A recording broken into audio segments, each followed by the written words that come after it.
In the Bible, we find one of the most beautiful appeal from God. It says, "Today, if you hear His voice, harden not your heart." Would you like to spend this day with God? Listen to this devotional. This Day with God, a devotional by Ellen G. White. The Purifying Process.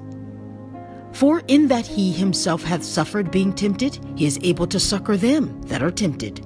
Hebrews 2 verse 18. I am awakened at 12 o'clock to write out the instruction that has been given me. The words were spoken, I am the light of the world. Kindle your soul's light from the wisdom of human agencies, and your light will go out in darkness. Seek my wisdom, and you will be guided by unerring counsel.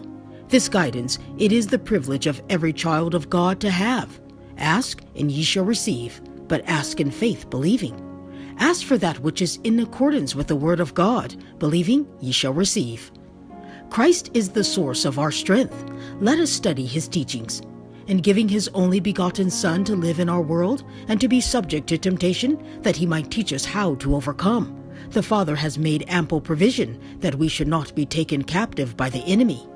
Meeting the fallen foe, Christ overcame in behalf of humanity. He was tempted in all points like as we are, but He resisted in the strength of divinity, that He might be able to succor us when we are tempted.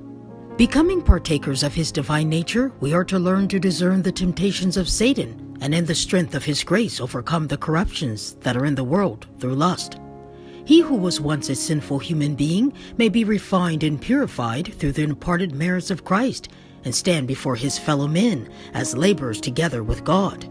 To the earnest seeker after God, the divine nature will surely be imparted. The compassion of Christ will certainly be vouchsafed. Satan is working with all his ingenuity to sidetrack souls. What shall we do?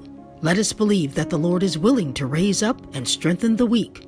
You will find your greatest strength in dwelling upon that which is spiritual. Let the sanctification of the truth of the Word of God be revealed in your life. Let this agency refine and ennoble the soul. The Lord will have His ministering servants walk humbly before Him. Take my yoke upon you and learn of me, for I am meek and lowly in heart, and ye shall find rest unto your souls.